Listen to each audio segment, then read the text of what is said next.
Good evening. It's Thursday, March 19th, 2026, and I would like to welcome you to the meeting of the South Brunswick Board of Education and to call the meeting to order. Please stand for the Pledge of Allegiance. I pledge allegiance to the flag of the United States of America and to the republic for which it stands, one nation, under God, indivisible, with liberty and justice for all.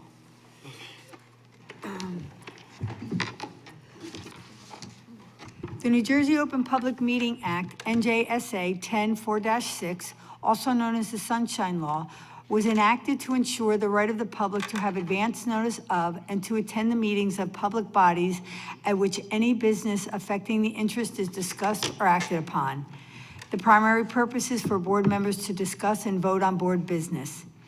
In accordance with the provision of this act, the board secretary has caused notice to this meeting 48 hours prior, including date, time, and location, to be posted in the South Brunswick Public Library and Board Office, filed with the Township Clerk, communicated to the Home News and Star Ledger, and it also posted on the district website. Call roll, Mr. Pulowski. Ms. Laura Hernandez. Here. Ms. Deepa Karthik. Here. Ms. Alicia Khan. Here. Mr. Raja Krishna. Mr. Mike Mitchell. Present. Mr. Barry Nathanson. Here. Mr. Devin Patel. Dr. Smitha Raj. Here. Mr. Rajesh Soni. We have a quorum. May I have a motion and a second to approve tonight's meeting agenda? So moved. Motion, Mr. Mitchell, second. Ms. Khan, approval of minutes. Does anyone have any questions? You don't? Motion to approve board minutes and executive session minutes of March 5th, 2026. Mr. Nathanson, second. Ms. Karthik, so moved. And then next up is our student rep, who's not here either. So her report's from home, which leads me to our superintendent, Dr. Bragan. All right, thank you, Mr. Hernandez. It's easier when I don't have to follow such a better speaker as our student rep. Just a couple things on the update. On our redistricting, we had a core team meeting on March 12th, and we met to explore, review, and evaluate our various possibilities. We have a community meeting that's scheduled for April 16th to review these ideas and gather additional input, with the idea of having a final presentation to be prepared and ready for the board for our meeting in April on the 23rd. And so we look forward to moving ahead with that. Budget presentation, we're going to present, Mr. Pulowski and I, in a little while. I'd like to say that we are grateful to the mayor and the town council for their generous $350,000 contribution to help fund our school resource officers and their continued support for our community. That's going to help us greatly in our budget. Some upcoming dates: the South Brunswick School District Spring 2026 state testing schedule is out there. Earlier this year, we distributed that annual assessment notification about the standardized testing.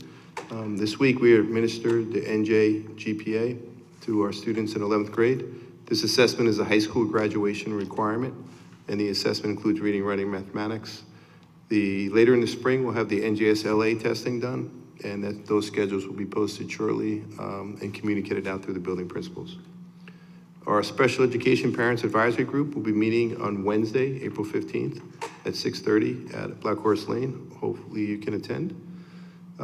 Educator and educational support persons of the year will be recognized at our board meeting in April on the 23rd. Take Your Child to Work Day is going to be also Thursday, April 23rd. If your child will be going to work with you on April 23rd, please inform your school through the Genesis Parent Portal absence notes. Also, please take time to read the Take Your Child to Work Day letter to familiarize yourself with the age and guidelines. And lastly, for me, the Joan Kirkus Student Art Gallery is taking place on April 22nd in the main gym at South Brunswick High School. This is a time-honored tradition in the district, and we promise you will be blown away by the talent of our students and our teachers. The community is invited to the gallery between 4 and 8 p.m., and the art teachers will be on site between 6 and 8 p.m. Mrs. Blair Eisman will do a brief presentation at this time. I'm sorry? Good evening, I'm Blair Eisman. Director of Programs and Professional Development, as well as Supervisor for Visual Arts at the elementary and middle school level. On behalf of Tim Sweeney, Supervisor of Art at the high school and our K-12 art specialist, I'm here tonight to give you a sneak peek into this year's Joanne Kirkus Student Art Gallery, where, as Dr. Bragan shared, it is a time-honored tradition where we come together to celebrate select student artists from across the district. This will be our 21st year the gallery is taking place in South Brunswick, and it's always an amazing evening that brings the community together.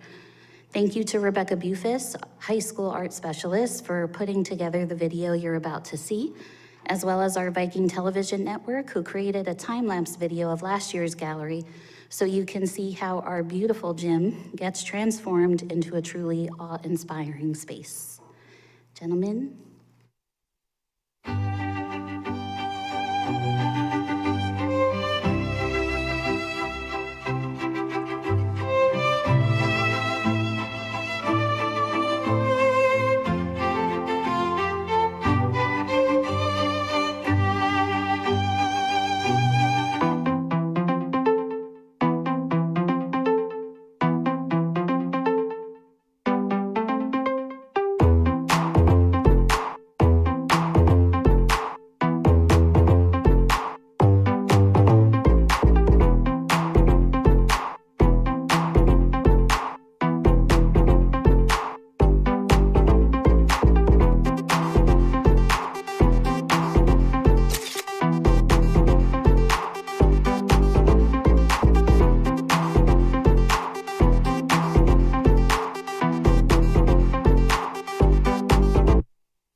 Our official advertisement for the art gallery will be in next week's district news. It's a student creative flyer, so we're looking forward to seeing that. And events like the gallery remind us the power of art in education, giving students a voice, a means of expression, and an opportunity to be seen and celebrated. So we hope to see you on the 22nd for the celebration. Thank you. Just want to apologize. I think I said Joan instead of Joanne Kirkus. My apologies. Okay, next up, we're going to bring Ms. Eisman back up again, along with Mr. Ratine and Mr. Morales. Yes? For our very exciting HIB and school safety report. Thank you. Good evening. I'm Peter Ratine, Director of Special Projects, and joining me again is Blair Eisman, Director of Programs and Professional Development. Together, we serve as the district's anti-bullying coordinators, so we're pleased to present the first part of the Safe Schools report. Our presentation tonight will focus on data collection during the reporting period of July 1st, 2025 through December 31st, 2025, which is reporting period 1, the first half of this school year. We will begin by reviewing harassment, intimidation, and bullying, often known as HIB, the data, including the status of our investigations and the comprehensive prevention measures currently in place across the district. These 5 sub-bullets are the components that are state required for reporting to the Board of Education. Following the HIB portion of the evening, we will hand the presentation over to Rafael Morales, who will provide the School Safety Data System, SSDS, report for the same period. We'll now dive into the HIB data for the first half of the school year. Our goal here is to provide transparency regarding the nature of the investigations conducted by our school-level specialists and to highlight the proactive work being done to maintain a safe and inclusive environment for all students. Each of our schools is supported by dedicated anti-bullying specialists who manage the initial reporting and the investigation process. These professionals listed here were the ABSs during this reporting period, the first half of this school year. They're essential to our compliance with the ABS Bill of Rights and serve as the primary point of contact for our students, staff, and families during the investigation phase. So during the first reporting period, the district conducted 30 investigations in total. As the data indicates, approximately 43% of these cases, about 13 in total, met the specific legal criteria to be confirmed as HIB.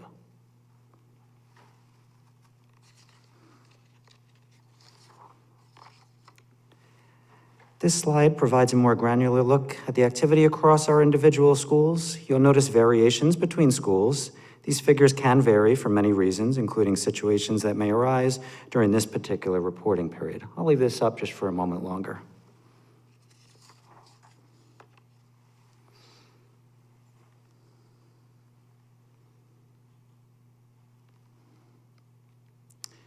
So when an incident is confirmed as HIB, we then categorize it based on the protected classes defined by the state. This data is reported to the state and allows us to target our prevention programming more effectively to meet the specific needs of our students. You'll notice that there's a fairly extensive list here. There may be a few others that did not, that had zeros. There's one at the bottom that we always point out called any other distinguishing characteristic. That is how the state words it. Let me give you an idea of what can fall into that. Could be weight, height, physical features, intelligence, vegetarianism, things like that. To give you an idea of what the 3 represents this time for this reporting period, one of them was a disability that did not fall into that part there, and then 2 were appearance.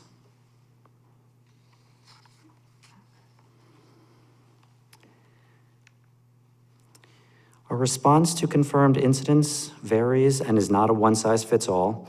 We implement a range of disciplinary actions to ensure accountability, but we also lean heavily on other things such as restorative practices, counseling, and parent conferences to address root behaviors and ensure learning has occurred in order to maintain and support the school climate for everyone involved.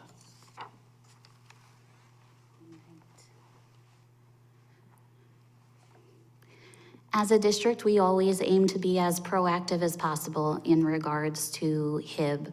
Our anti-bullying specialist, as well as administrators throughout the district, teachers, paraprofessionals, really every staff member work hard to help build community, form relationships with students, and explicitly teach them important social and emotional skills to help prevent acts of HIB. So the next few slides, we have some of the many proactive initiatives and measures that our schools have done during this first reporting period. Week of Respect and School Violence Awareness take place in October. There's always expectations and HIB reviews at the start of the school year. Counselors are doing lessons on various topics.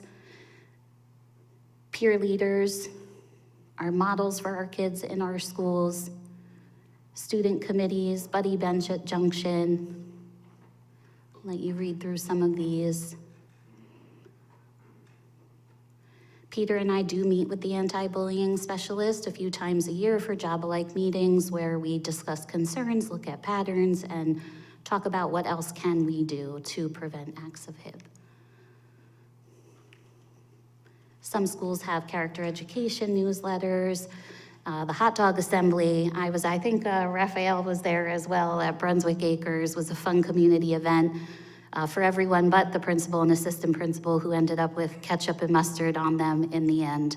But great school-wide event and community building there. The last few, Kindness Week, Super Friends, and Lending Libraries, those are initiatives at our preschools. Brunswick Acres had a 50th anniversary this fall. School climate committees, we actually, Peter and I and a few of the elementary schools are piloting a new climate survey, lots of spirit weeks throughout the district, whole school morning meetings and buddy class activities. Our SEL committee meetings happen regularly throughout the year as well. A couple of the schools have done Parent Academy-like sessions for parents at night virtually. So really lots of good work happening. And a thank you to all involved. And I'm going to turn it over to Rafael Morales.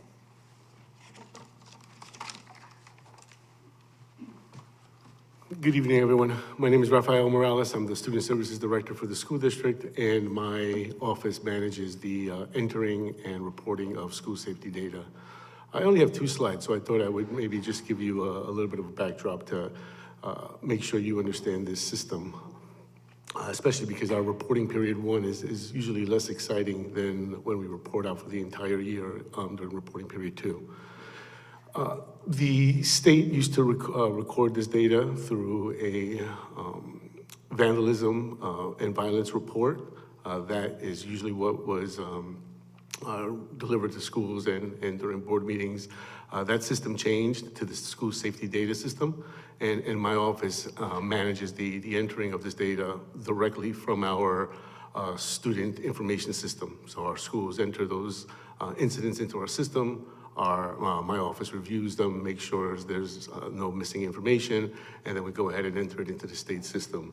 It's reported out 2 times a year, and like HIB, we're here to show the public the results. These are the categories on top that are monitored.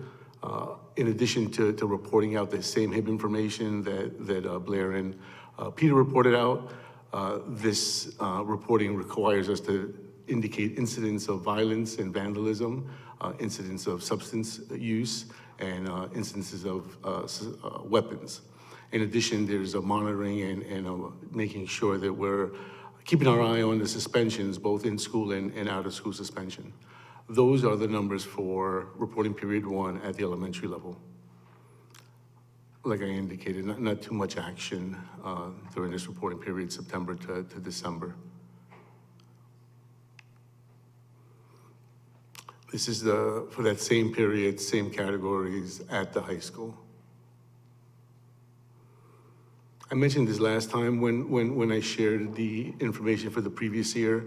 The suspension rates at our high school have dramatically been reduced with some good initiatives going on at the high school. One specifically is that we shifted our program from an in-school suspension program to an in-school intervention program.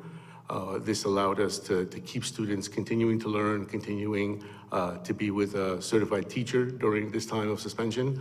And instead of being removed, they were being supported with social emotional supports, getting their work done, and hopefully reflecting on the situation that put them in the in-school intervention room. However, there are still instances where we still feel it's appropriate to suspend the student, and that's what is reported here. So what I described, the in-school intervention, this is not a reportable incident, only when it's in-school suspension or out-of-school suspension, and that's what you see here. When we report out after the school year ends, you'll see these numbers increase because it's a cumulative number, and I'll also be able to share with you a year-to-year comparison so that you are aware of what it looks like trending-wise. That's a small picture of our numbers from the last reporting period or last year's reporting of the same period. You can see the numbers are pretty similar. Not a good shot, it's a little small, but I can tell you the numbers are pretty similar. The high school is much lower, again, because of the in-school intervention program. That's all I have for tonight. Thank you for your attention to this, and I will take any questions, or Peter, and if you have any questions for Peter or Any questions?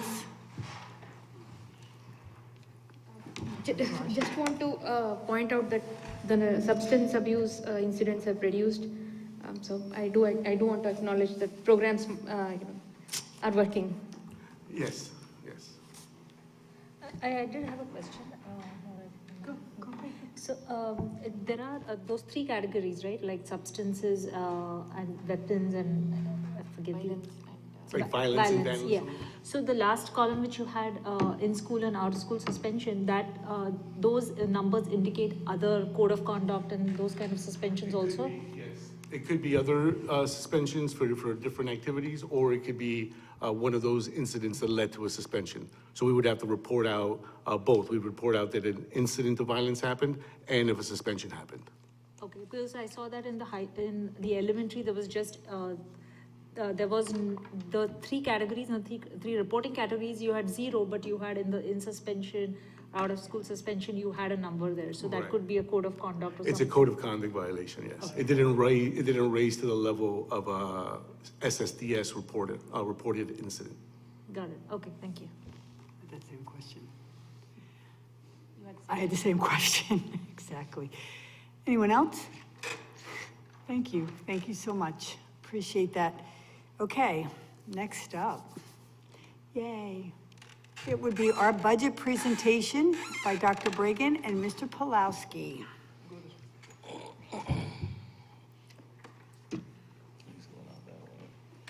Yeah, good, because I don't want to have to push myself in.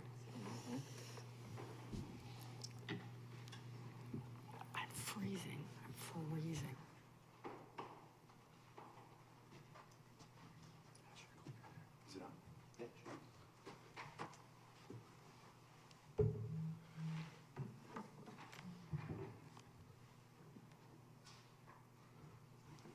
Look at that. Good evening, everyone. Before we get started, I just want to thank the Finance Committee for their work they did in advance of this meeting, as well as Mr. Pulowski's office and the business office for putting all these numbers together and giving us the opportunity to present to you what our school budget is anticipated to be for the next school year. So that's our introduction slide there, and we'll move on. With every decision we make when it comes down to our schools and our education, you know, we get up here and we talk about the needs and how much money we need, and sometimes we talk in large numbers that we really can't even understand, right? When we're talking about $144 million in the tax levy and going up this much and $13 million in state aid, we kind of get lost in the numbers at some point, and it's a shame, because the reason we're all here, I know all of us that work in this field, all of the board members who dedicate their time and get no compensation for that, and our community members and their hard-earned taxes, why do they do all that? They do that for our children, right? And the kids that come into our building as either preschoolers or kindergarteners, we have an obligation to them.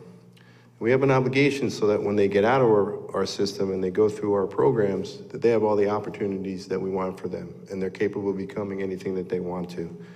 So I think it's important when we start about a budget, we talk about why. Why do we do this and why are we here? And we're here for the kids, and we're here for the children that come into us as 3, 4, and 5-year-olds, and hopefully when they walk across that stage at the Cure Arena in graduation, we've done them the justice that they deserve. And some of the examples, well, it's going the wrong way, sorry about that. I brought up some of these examples from when we recognized some of our high-performing students at the last board meeting, and some of the schools that they applied to, right? And then some of the schools that they actually got accepted into. These are some of the highest institutions of learning, not just regionally, but also within the country. And that doesn't happen by mistake. And that's what we want to do. We want to take that young child that you saw in the first picture and give them the opportunity so when they get to be at that stage of the game, they can get into these universities and more, right? So when you look at what our vision is, as our stated vision statement is, we have children come to us from all over. They come to us with a variety of backgrounds across all different perspectives, some coming into kindergarten as readers, some coming in not knowing their alphabet, right? And our expectation is that every child that enters through our doors is going to be able to leave with the opportunities to do whatever lies ahead for them in life. And that's not easy. And it starts with our vision, which is really clear there, right? We take all of our individuality, all the students that come to us, and we give them the skills and provide them the opportunities to become whatever they want to be as they walk through the doors when they leave. So how do we get there, right? That doesn't just happen by accident. It's not something that we just kind of, oh, we hope this comes out this way and it just materializes. It's a concerted effort on a lot of different parts. It starts with our board governance, right? It then goes down to our teachers and staff. We need comprehensive programs in order to do this, and we need stable funding, or else it's just unpredictable and we can't maintain that continuity for the child that enters in our preschool program for the 13, 14 years it takes for them to graduate. So as I said in that first slide, it begins with the school board, and the school board is our overarching leader. They're the ones that, one, hire the superintendents and oversee all our policies and practices and make sure we're doing all that we're supposed to be doing.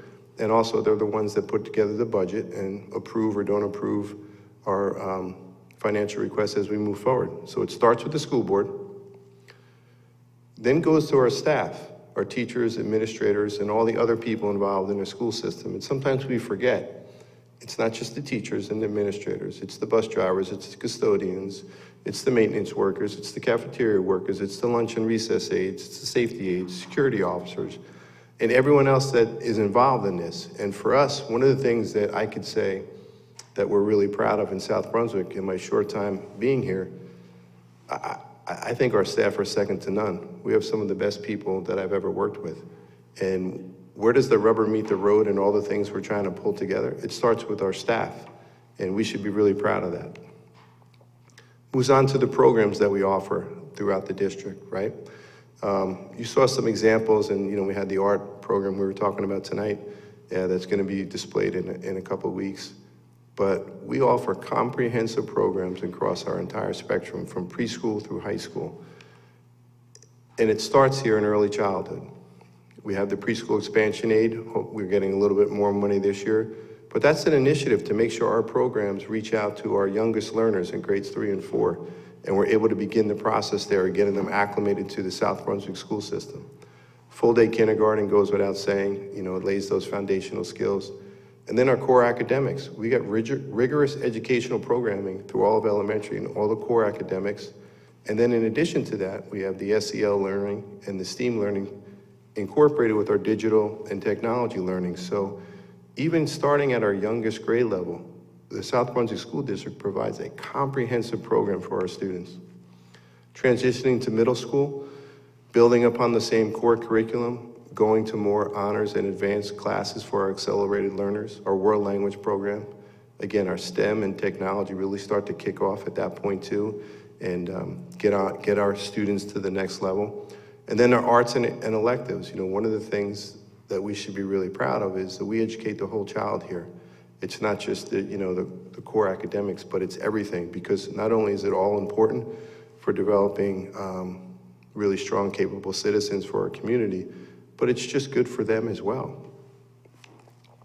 And then we get to our high school. We have a comprehensive high school that offers programs across the spectrum. And again, it's one of the things I would put our high school up against, not any high school just in New Jersey, but across the entire nation. We got a comprehensive high school that offers programs for everything, from career pathways, dual enrollment, honors, advanced programming, college and career readiness skills.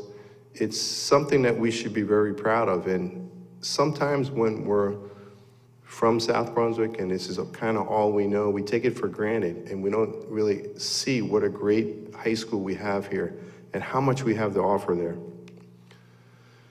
And then some of the specialized programs we have throughout the entire district. We have programs for our accelerated learners.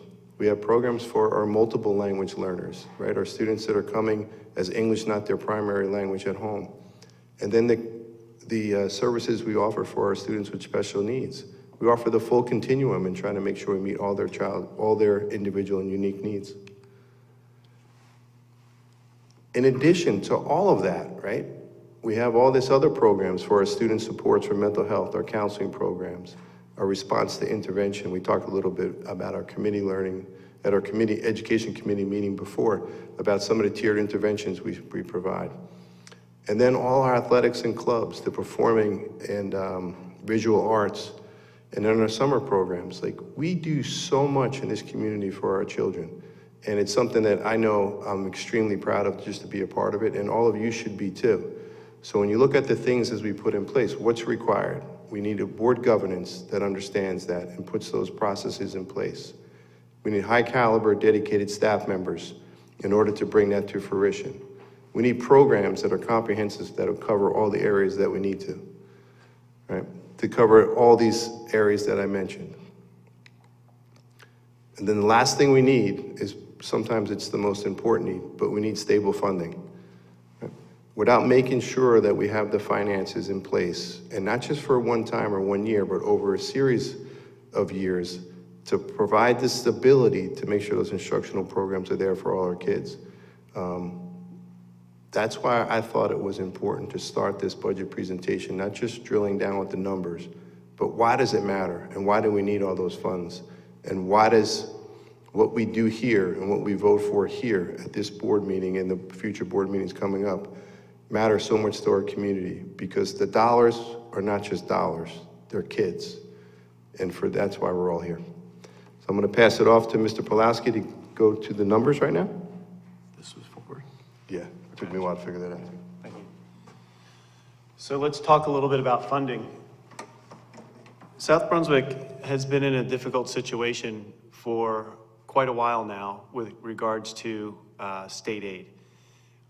We fall into and have fallen into the S2 funding formula that for, I would say, the past 7 years has really decimated our budget.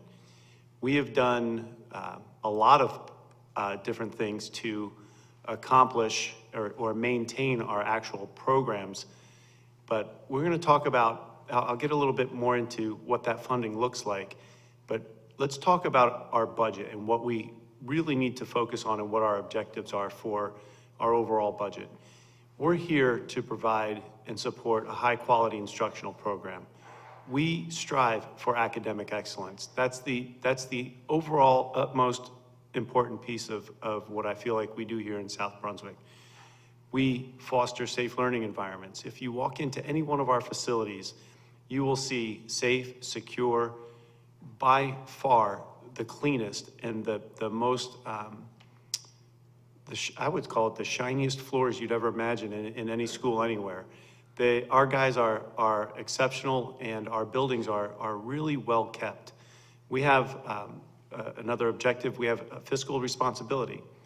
So when it comes to fiscal responsibility, we're really talking about how we manage the health benefits, the maintenance, while preserving our long-term fiscal health. And this year, like the past 2 years, we've been in a situation where we're finding that our fund balance that we borrow to support our next year's budget, we have to end up at the end of the year with enough to put that money back into like the piggy bank so that we can borrow it again the next year. So our fund balance is at a point to where there's just nothing left in the bank. And when there's nothing left in the bank, you're broke. So we're teetering right now. Our fiscal health could use some improvement, and we have some plans for the next few years to accomplish that. And then eventually, the last one we have on this slide is program efficiency. We're evaluating programs and support services to ensure efficient delivery. When we talk about efficiencies, every department, this year in particular, we sat down with transportation, technology, security. We sat down and went through everything, every line item. Where can we find some efficiencies?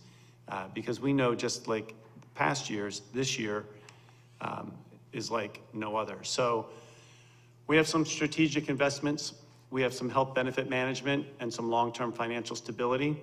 These are objectives that follow in line with the previous slide that we just saw. We're going to continue to targeted investments. We utilize an NJ-ARM investments program with the state of New Jersey. And for our miscellaneous revenues, last year we brought in about $630,000 in just interest and investment or investment returns. So strategic investments, health benefit management, we're actively monitoring health benefits.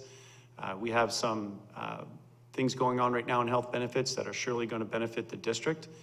And we have some long-term financial stability where we have to maintain and provide some type of sustainability through these efficient operations. You know, when we talk about indirect costing, where we're charging our cafeterias for operations that we do in-house, those are the kinds of things that you don't hear about in a lot of different districts, but we do them here on a yearly basis. And every year we go back and we look for more opportunities to utilize our pre-K program and the funding that's existing there.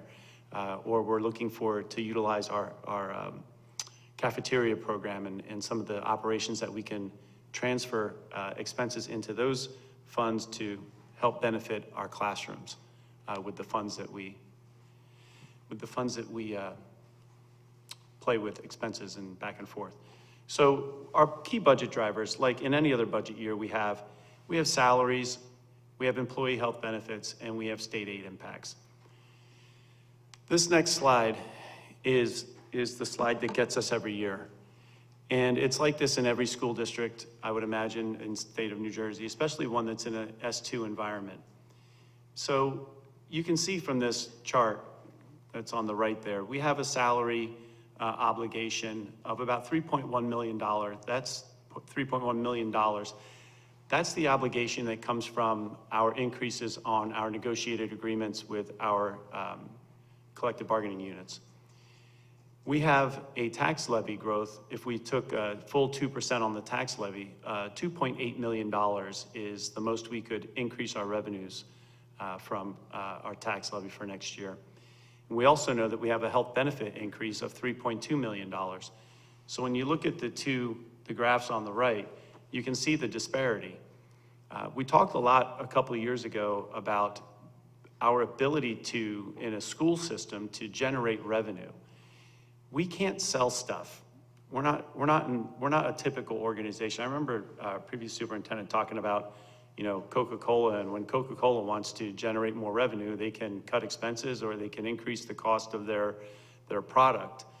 We can't increase the cost of our products, but the only thing we really can do is cut our expenses.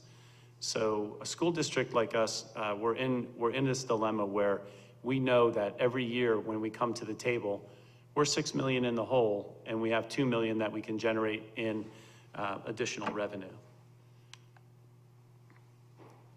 Our overall operating budget and our expenditures kind of looks like this table, where you have 80% of your salaries already identified for salaries and benefits.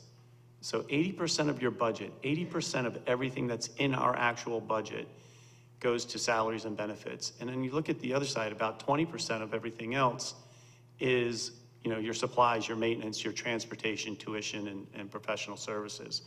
I think that's a wonderful slide only to just give us perspective. It's, we're putting our funding where it counts. We hire one of the most incredible people, and we do a wonderful job educating children. But when you turn around and look at what we're spending in tuition and transportation and some of those other professional services, only a portion of the budget goes to classroom supplies or curriculum development. So it's really your salaries is a massive driver and benefits. And we talk about state aid. In the state of New Jersey, we're really finding ourselves in an interesting situation. This year for state aid, the state of New Jersey increased educational spending at a point of $372 million. $23 million went to just Middlesex County school districts. South Brunswick being one of those Middlesex County school districts, we were cut $415,000 this year. So when we talk about the state funding formula, the S2 formula is an interesting one, and I'll talk a little bit about it here on this next slide. The funding formula really goes into the idea of property value, what a local fair share is, and how we determine how much people generate in revenue or how much their salaries look like, so district income. And it also, one of the other biggest drivers is your student enrollment. So what you'll find is our student enrollment is decreasing, and it has been decreasing for the past few years. Because of our decrease in student enrollment, the amount of money the state is saying it costs to educate a kid as students in New Jersey or in South Brunswick is less. So that, coupled with your equalized property values in South Brunswick, are increasing. So your values of your properties are going up. They're very valuable properties. Likewise, your district income is high. Your salaries and what your people are earning in South Brunswick is very high. So South Brunswick's a wonderful place. your property values are very high. You have a lot of high-earning individuals, but your enrollment for your school system is dropping. And when you put all of that mixed together, the state looks at this and says, well, because your property values are high and because your district income is so high, you should be paying a local fair share that looks like this. Your local fair share in South Brunswick is $168 million. So based on this school funding formula, South Brunswick Township should be paying $168 million in a tax levy to support your school system. Because of your resident and student enrollment dropping the way it has, the state of New Jersey is saying it only costs $143 million to educate kids in South Brunswick Township schools. So the disparity between those two is about $20 million. And that being the scenario means that you're not going to get any more aid in this funding formula until those two numbers flip-flop. Right? The state's saying it costs $143 million to educate a student in South Brunswick, but your equalized property values and your district income and your local fair share says the state or the residents should be paying $168 million. Therefore, you get no state aid. You're upside down. That's what I talked a little bit about in this slide here. It's the same kind of information. Our adequacy budget right now is $143 million. The local fair share is $168 million. Because the local fair share exceeds the adequacy budget, the state budget for what the state's saying would cost to educate children in South Brunswick, that $24 or $25 million difference means that we are awarded zero in what's called equalization aid. So even if we had our local property taxes increase $25 million and we got that number to be 100 and our local fair share is 168 and we made our tax levy $168 million, guess what's gonna happen next year? Your property values are gonna increase and everybody's gonna get a raise. You're never gonna catch up. There's no way to catch up in this formula. And this is an impact. So we looked at our enrollment over time. In 2021, we had 7,535 students. We're down to 6,336 students. So our regular education enrollment has declined. Our special education enrollment has kind of stayed steady. But you can see in this situation where our enrollment's declining, but we're still running all of the same buildings. We're still running and keeping all of our same operations. We're still running all of our buses. Have we found efficiencies in all of those systems? Absolutely. But at the same time, we're decreasing in enrollment. And at the same time, you can see from our district income and equalized property values, they're rising. So if we put numbers on how much you were cut over time here in South Brunswick, we came out of the gate in 18-19, and we actually received a little bit of state aid additional. And in 1920, they took it back. In 2021, they hit us again. But in 21-22, they didn't take a whole bunch of state aid from us. But from that point moving forward, it was absolutely devastating what they had taken. So our district income and equalized property values are on opposite trajectories. Your district income and equalized property values are going skyrocket, while at the same time, your student population is declining. So those two are just pushing your local fair share and your adequacy budget in opposite directions. Here's our state aid history, if you want to put that up there so we can all cry about it. It's a difficult one.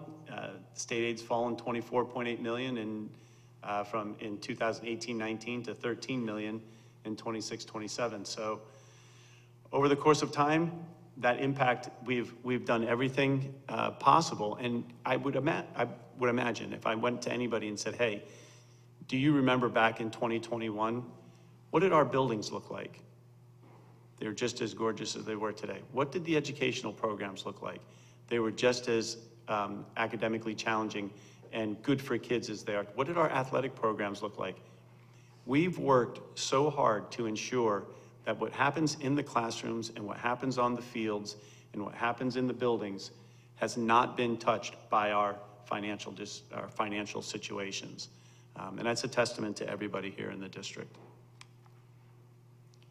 So another couple interesting points on understanding equalization aid. So structural reality, because South Brunswick's local fair share is the 168 million and exceeds our adequacy budget, which is 143 million, state awards zero equalization aid, and says this is not a penalty, it's the mechanical outcome of a formula that assumes wealthy communities can fund their own schools. And if you think about that, it's an interesting scenario where we're saying, hey, what we're gonna do is, this is a wealthy district based on real estate and based on people income. So therefore, that community can, afford to pay this much more for their schools, but there's no way we can ever get there. We can't get there because we're stuck at a 2% cap. And for the past 2 years, they gave us avenues to get there. This year, nothing. We've heard nothing about being able to recoup or be able to move forward with some type of additional aid of some sort. They provided us stabilization aid in years past. They provided us opportunities to go above the 2%. This year, we had an opportunity, we looked at using some a healthcare waiver, but it was something that we didn't have to do due to some financial acumen in our health benefit lines. So our sources of revenue in our operating budget, right now, if you look at our operating budget, our revenues are 88% tax levy. I mean, let's think about that for a minute. South Brunswick Township School District is paying the people in South Brunswick Township are paying 88% of their school's budget in the operating budget. We have some miscellaneous revenues that we get from investments, from selling buses, work in our lease purchase bus program. We have a little bit of a fund balance that we carry over from year to year, and we have some state aid. So our state aid's at 8.2%. Our fund balance is at 2.8. We have some miscellaneous revenues, some other state aids that are minimal that come and go. So again, an interesting slide when we talk about revenue breakdown and what it looks like, the impact of our S2 funding formula on the township and South Brunswick Township. Finally, we'll talk a little bit about revenue and tax levy. So our tax levy this year is 141 million for the 25-26 school year. Prior year, we approved the tax levy, what's this? Prior year approved. So our tax levy moving forward, we're proposing a 2.4 million increase, which is a 1.7% increase. It's below the 2% cap for a tax levy for the 26-27 school year of 144 million. So the local fair share is calculated by the state at the 168 million and indicating that the state believes South Brunswick should raise significantly more. But again, there's no pathway for us to be able to do that. And at this point in time, in talking with our finance committee, based on what happened the past 2 years with astronomical tax increases in the township for our school districts, it was pretty clear. The expectation was that we go out for nothing. We worked really hard within our administrative team and tried, but without really impacting anything more than this has a true impact on academic program and educational programs. So this year we're looking for a 1.7% increase on the tax levy, or $2.4 million. There is an opportunity next year. What this does is, because we're below the 2% cap, what happens is there's this awesome thing called banked cap. It's like a savings account. If you don't take your 2%, the full 2%, or you don't take your full health benefits waiver, they put it in what's called a banked cap.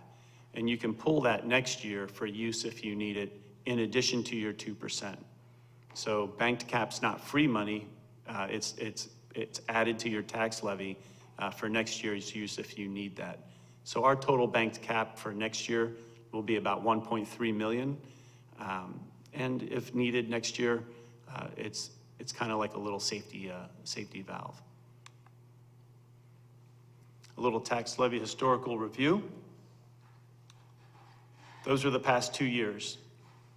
And if you do an average across the board from 2021 to 2020 or 26, 27, we're at about a 3% average over the course of time. But heard it loud and clear from our finance committee, those last 2 years really something special for the township, hard pill to swallow. But again, we survived. Every year, I tell people every year, after this is all over, kids will come to school, they will be educated, and they will flourish in South Brunswick. And that's what our budget does year after year.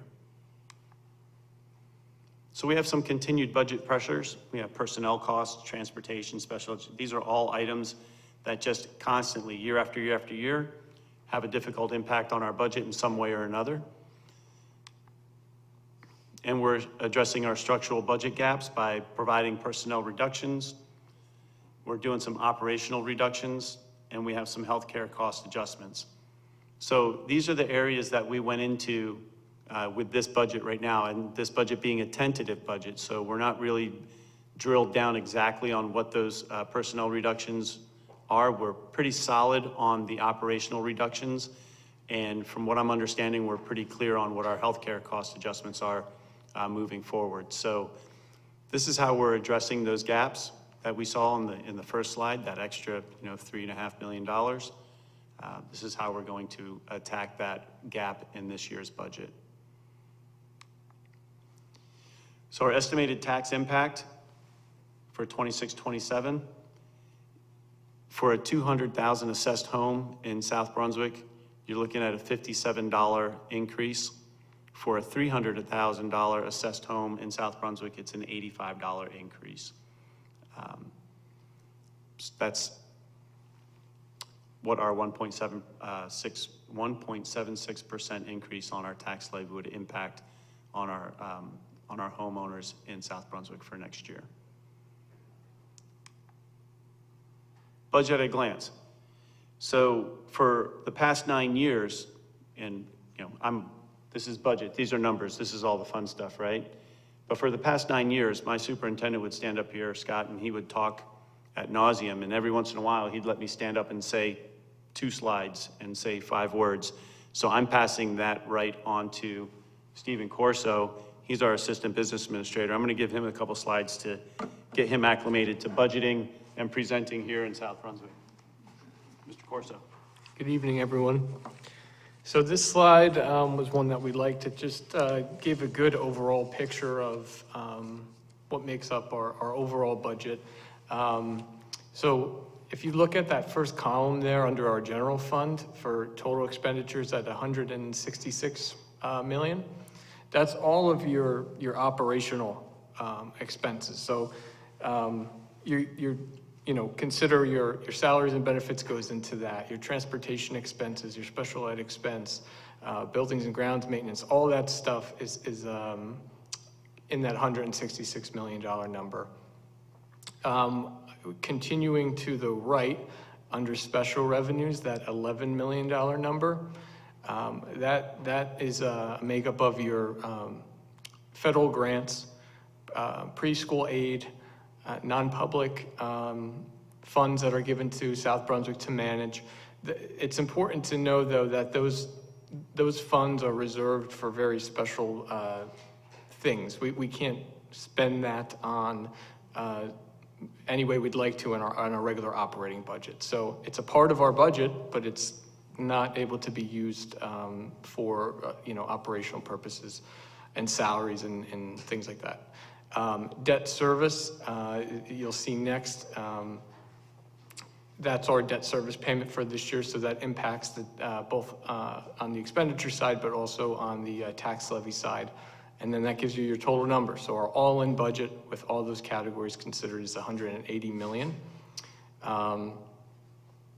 And we subtract our revenues here on this slide. So on that next row, you'll see 22 million is a makeup of our, you'll hear us refer to sometimes as your local revenue or local aids. That's state aid, that's the miscellaneous revenues that David had touched on earlier, tuition that the district receives from individuals and from other students, and some other fees and things like that that the district may charge for certain programs. That is in that $22 million number. And then again, going all the way over to the right, the 34 million is just your general fund revenue plus your special revenue funds.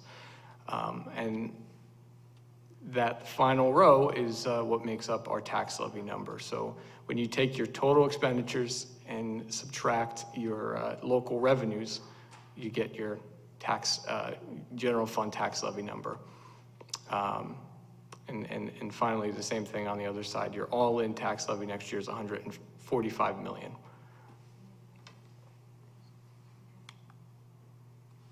So just schedule ahead. Of course, tonight was our tentative budget presentation. Important to remember this is the tentative budget. The state has mandates and requirements that we need to have our budget submitted by that, I believe it was March 27th. And then our final budget would be adopted and due our May 7th meeting. And then our user-friendly budget, all the things that are available to the public will be posted the next day on May 8th. And I believe that's it.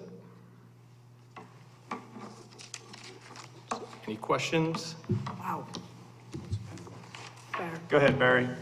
So, David, I know at operations, we spoke about it on the committee, the entire board spoke about it. I know you've been working hard with Bernie and everything about that the health center, actually, their contract is over soon, correct? And we're gonna do an RFP to look at what's going on with that, right? Correct. So that possible savings is not in this, right? No, that's some of that is inclusive of it. Oh, okay, okay. Thank you. Good. The bank cap, how long is the bank cap valid? 3 years. 3 years? Yep, it sits for 3 years, and if you don't use it, you lose it. So do you strongly feel that it is something that needs to be done, or going 2% is not a bad idea, because looking around the town's development, the rate will probably cushion us if we go 2%. So as your business administrator, I'm always going to say use the full 2%. Yeah. Because it builds your base. Yeah, It builds your base. And what happens is, we have to just remember something on this budget. It's another one of those budgets that doesn't have a roof project in it. You know, so our roofing project schedule, if we have roofs, of course, every building has a roof, but we have a schedule for roof replacement. And right now, we're about 2 years behind in roof replacement. And with some of these pieces and what we're doing, we're still in that bare bones budget. We're still locking things down in January and saying, if you didn't buy it now, you're not going to need it. You're not going to get it, because we have to come up with that $5 million at the end of the year. So my suggestion is always build your base as much as you possibly can, but understanding the ramifications of going out for the past 2 years in a row was pretty impactful for the township and for the residents. Impact, two more clarification. The average tax levy increase, the average tax increase for a 200K assessed home, that is based on constant ratables, right? That it's any change in ratables will not be reflected in the number. Those are the actual ratables. We have those. Oh, We got you them from the already proof have it? books. Yep. Oh, okay. Those are okay. actual numbers. They're real. Oh, those are actual numbers, okay. Yep. And the debt service is also coming off this year. The debt service, we had a massive debt service roll-off 2 years ago.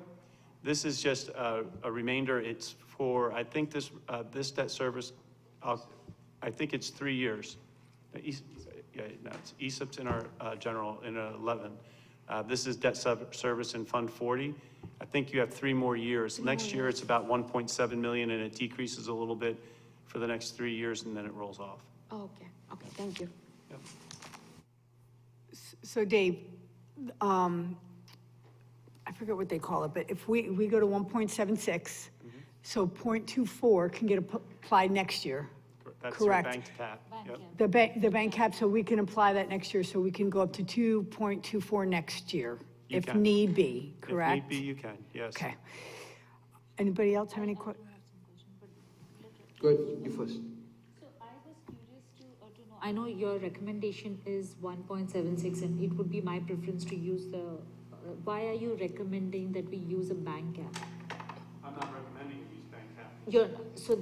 Your proposed rate was 1.76. Are you saying that we use 2% and then, how do you want to use a bank cap? I'm not clear on that. You don't have bank cap to use this year. The bank cap that you would receive would come next year because you didn't go to 2% this year. So it's still on the table. You can still grab your 2% this year. You just have to wait to take it in an additional percentage increase on your tax levy next year. So not moving to 2% this year doesn't mean you can't access that 0.24%. You can access it next year in banked cap, plus another $1 million in a healthcare waiver. Yes, I get that. So my question was, are you recommending that or you're not recommending it? We'll see what next year brings. Okay. Can I answer that? So where that came from, we got hit so hard in the last 2 years. We came in the first year and went to what, 8.9, almost 9%. And we said, this is it, this is our chance. You know, the state's saying we can raise it, we did it. Then we came back the following year and said, they're letting us do it again. And we jumped on it. So when the business committee met, the finance committee met, we went, we just can't do that again. We just can't do that again. We went there, we sat from that dais 2 years in a row and said, we won't do this. So we gave them the order, and that's kudos to them. They said, what do you want us to do? I said, I don't want to raise taxes. I sat there and told South Brunswick we were not going to raise taxes again. And so they were very cognizant of the fact that we were adamant, me and Rajesh and Alicia and Raja, and said, we don't want to do it again. We can't, in good conscience, get up there and charge them more. Hence, they did an amazing job. The senior administration and the business office, when we said, I don't care how you do it, but you got to come up with some kind of money where these taxpayers are not absorbing it again, and do it without it affecting the kids. And they did. And that's why it only is going on. It's not because Dave thinks it's a good idea, but because we said we can't raise these taxes again. And through all the cuts that they were able to do in the savings with the healthcare center, they were able to get us everything, and only raising it 1.76, with us being able to bank that part of the percentage we aren't taking this year. Okay, so then that brings me to my second part of the question was, the anticipated revenue I saw was at 22 million? Additional million. Additional, right? So, in the past years, right, my confusion lies in the fact that here we are today, in the 2 preceding years, we had increased the taxes because we were in such a hole that we had to pull ourselves out of it. Are we in such a, as far as revenues are concerned, are we in such a better place today that we can fill that hole with these additional revenues that we're talking about? Therefore, we don't have to go to the 2% cap? Is that what I'm hearing? There's no additional revenues. There's not revenues, There's savings cuts. in 2 million that we were able to save in healthcare by putting that out to RFP, our provider, since the contract was up. And then in staffing, almost $1 million. Kim and her crew looked at that. And then in operations, Dave and his crew looked at and came up with 400,000. So we were able, by them going and digging deep without affecting any programs, without affecting any of the kids, they were able to round our budget out with only a 1.76 increase. I would definitely like, yeah, sorry, it sounds like you have a question, like with the question I'm asking. I'm still stumped on where the additional revenue is coming from. There's no additional revenue. The 22 millions are state aid, that's state aid, and that's also our fund balance that we have to replace every year at the end of the year. Can you pull up the slide, the previous slide?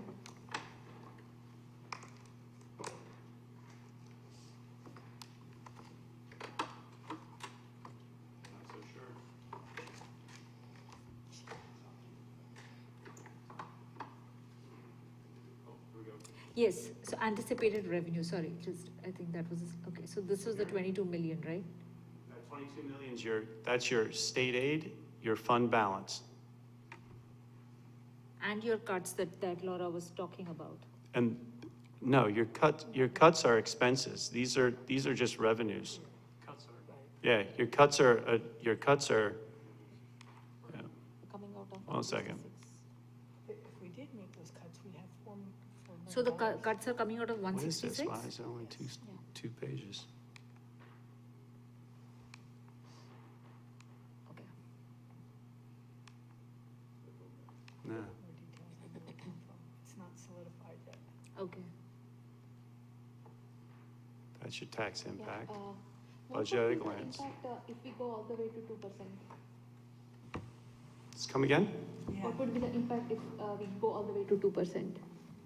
Be another $5, $6 on your tax levy or on your assessed homes. But you again, the idea is that we're putting together a budget that meets the needs of the district at this time for next school year at 1.76%.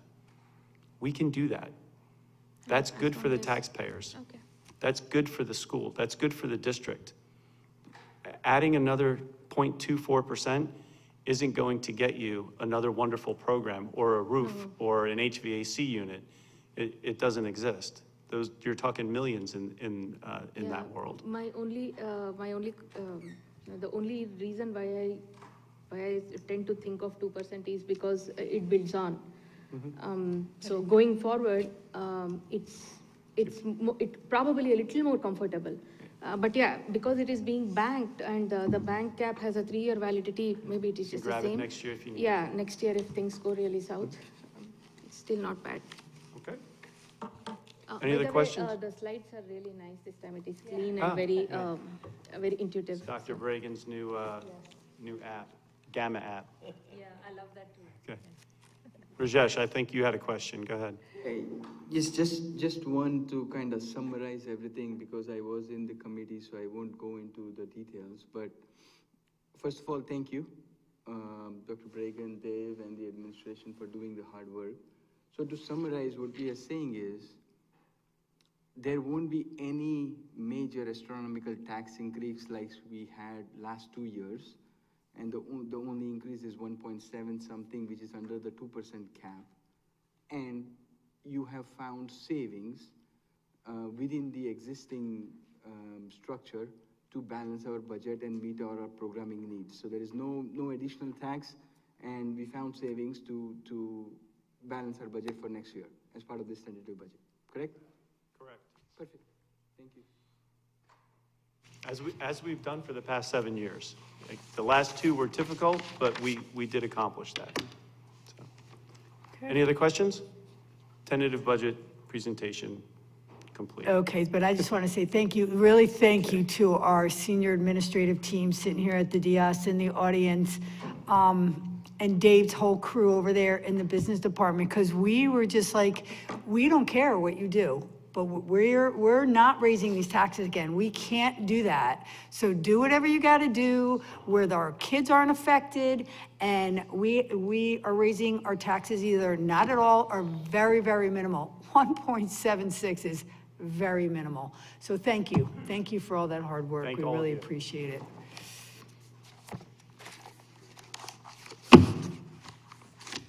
Okay. Next order of business are our board committee and liaison reports. Policy, Ms. Karthik. I do have a quick report. The policy committee met on March 11th. We have 6 policies that we reviewed as a first reading. So present at the meeting was myself, Rajesh Soni, Devin Patel, and President Laura Hernandez, along with Dave Blosky, Kim Malloy-White, and our superintendent, Dr. Bregan.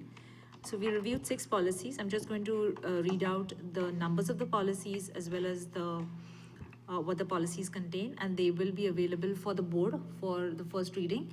And then we will be approving this at the next meeting. So please have a look at the policies. If there are any questions, please send them to Dave and myself. The first policy is 0142.1, nepotism. This is a mandatory policy. Then the next one is a policy 1220, employment of chief school administrator. Again, a mandatory policy. Policy 1552, sexual harassment, staff, mandatory. Policy 2530, resource materials. Policy 2535, library material, a mandatory policy. And policy 9130, public complaints. So I urge everybody to have a look at these policies and their wordings. We've gone through it in detail. We've raised some questions also. But if anybody has any other questions, you can please send them to Dave and myself, and we'll be happy to address them. Thank you. Thank you, Ms. Karthik. Finance, it's Mr. Krishna, but they just covered that one. Operations, No report, Madam President. okay. Education, Mr. Nathanson? Yeah, we had a meeting actually this evening for the board. I sent emails out, so you got what we got. It was some really great presentations about what we're using to help all our kids going forward. A lot of really useful tech stuff for the teachers and for the students. So it was a really good meeting. I encourage the board to read what I sent out, and it has some or all of what we dealt with this evening. Okay, thank you. Any liaison reports? All right, moving on. Oh, I'm sorry, if they said no. No problem. No, I attended the Indian Fields Science Convention Center. It was, I think, last weekend. Excellent event, huge participation. Kudos to the PTO team and the staff to organize it, very well organized. And it just screams out loud. The feedback again from the community was, it was so good. The kids were so excited to present their science projects, and the only demand was to have them more frequently. That's about it. So again, thank you to everybody, to the organizers who did it. Wonderful event, and kids were really having fun presenting their science projects. So great event. Awesome. Any more liaison? Okay, there's no old business at this time, no new business at this time. We are gonna have public comment on agenda items only. The Board of Education recognizes the value of public comment on educational issues and the importance of allowing members of the public to express themselves on school matters of community interest. Complete copies of Policy 0167, which govern this portion of the meeting, are available to the public at the auditorium entrance, online, or by contacting the board office. To permit the fair and orderly expression of comments, we ask that the participants be recognized by the presiding officer and preface comments by announcing his or her name, place of residence, and group affiliation if applicable, and by completing the sign-in sheet. Please print legibly, or we may be unable to document your name for the permanent record. Each statement made by a participant shall be limited to 3 minutes. No participant may speak more than once on the same topic. Mr. Pulowski will indicate when you have 15 seconds remaining. All statements shall be directed to the presiding officer. No participant may address or question board members. No discussion between a participant or respondent shall exceed the 3-minute time limit with a total limit of 1 hour. It is our plan to listen to each member of the public. Once all questions and comments from all members of the public are made, the Board of Education may respond or respond via email in the most timely and efficient manner available. All questions and comments made will be noted. Please note, as always, differences of opinions are always welcomed. Disrespect is never welcomed. This is for agenda items only. Mr. Pulowski, do we have anybody registered? No registrations. Okay. Do we have someone that wants to come up to the podium? On the budget, right? You can, that's right, absolutely, you can speak on the budget. Good evening, my name is Veena Mehta. Hello to everybody again. My heartiest congratulations to this wonderful team. Earlier it would be Scott and Dave and his entire finance team.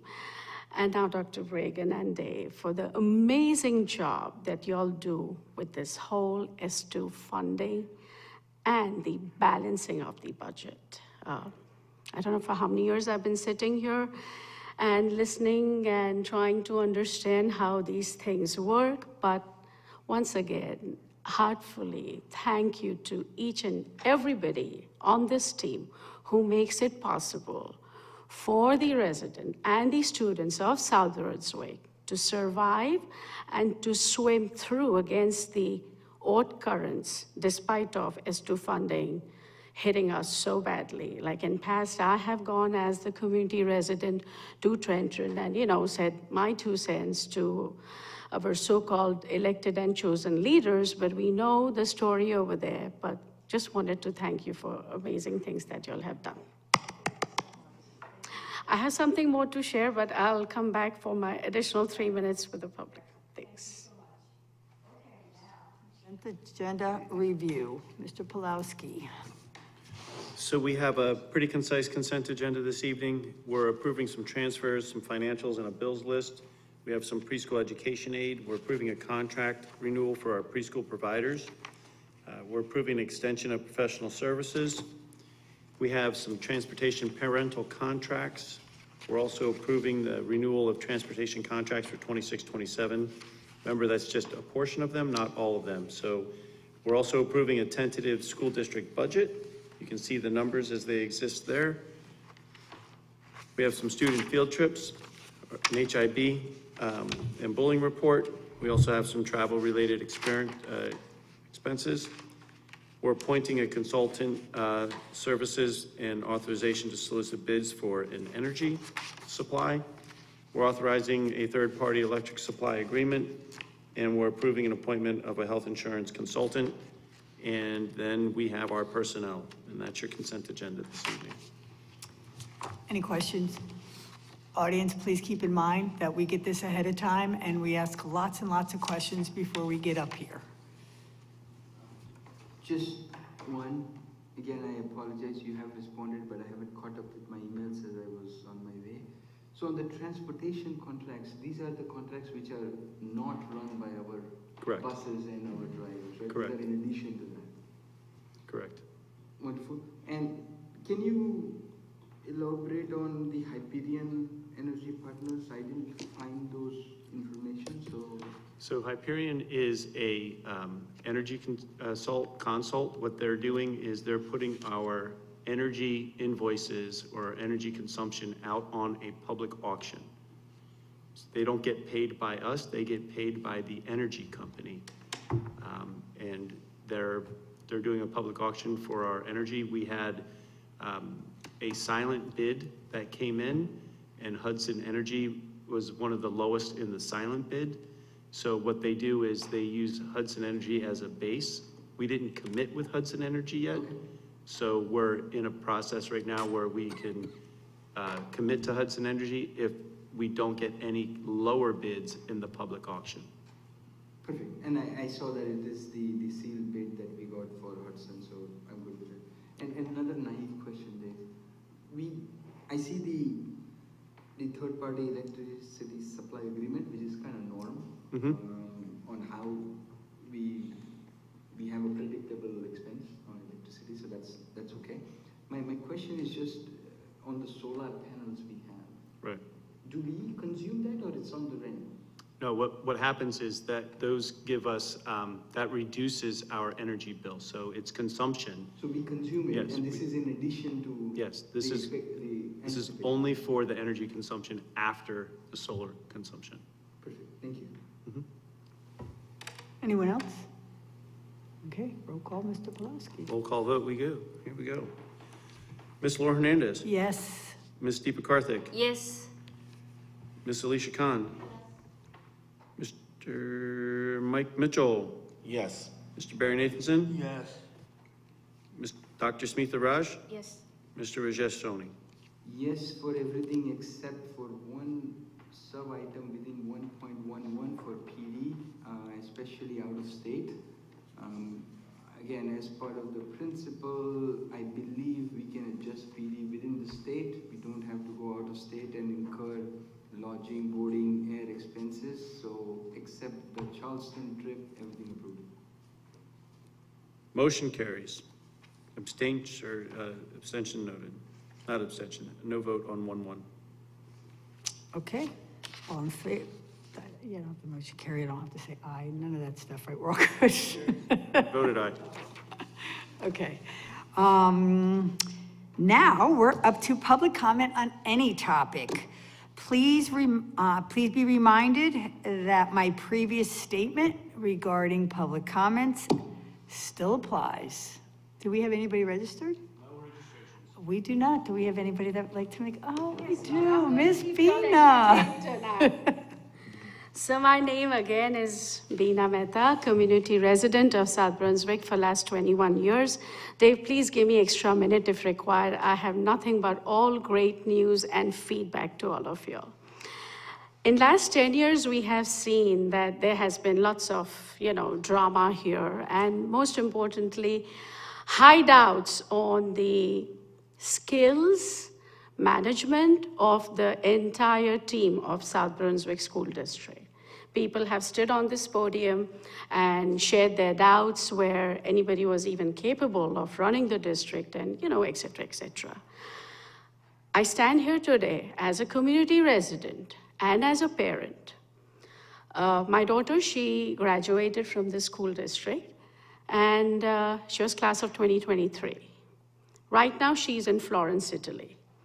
If any of us has or have slightest of idea what it is to live outside of America, and especially to go outside and live in a country like Italy, and that too in Florence, it's very different visiting as a tourist and going and actually living over there.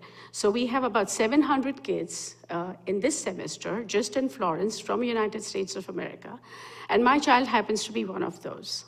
And life is not simple at all. We are living with bed bugs, hardly any heater in 24 hours, 5 or 6 hours, and the list can go on and on and on. But what I really want to share with you all is that out of those 700 kids, by the way, I was staying over there in the apartment across to their dome for almost a month, observing what was happening over there. We have 3 students from New Jersey, from Summit, West Caldwell, and 1 student, my daughter, from South Brunswick. And like I said, things are not easy. They are cheated, they are robbed, because they're students and they're Americans, lots of dollars. You go for your pizza, the bill could be 11 euros and they're going to charge you 13. So before they got into this program, this fear factor was injected in them that, hey, this is Italy, so you don't do this, you don't do that. The reports might go to police or might go to the immigration. So they were all really actually scared to speak up. And I'm very proud to say this, not only as a parent, because I can take some credit for that, but I have to give lots of credit to this entire school district, the administrators, mainly the educators, that my child was one out of those 700 who finally developed some guts to speak up. It's very easy to be able to fighting for your rights when you are in the United States of America.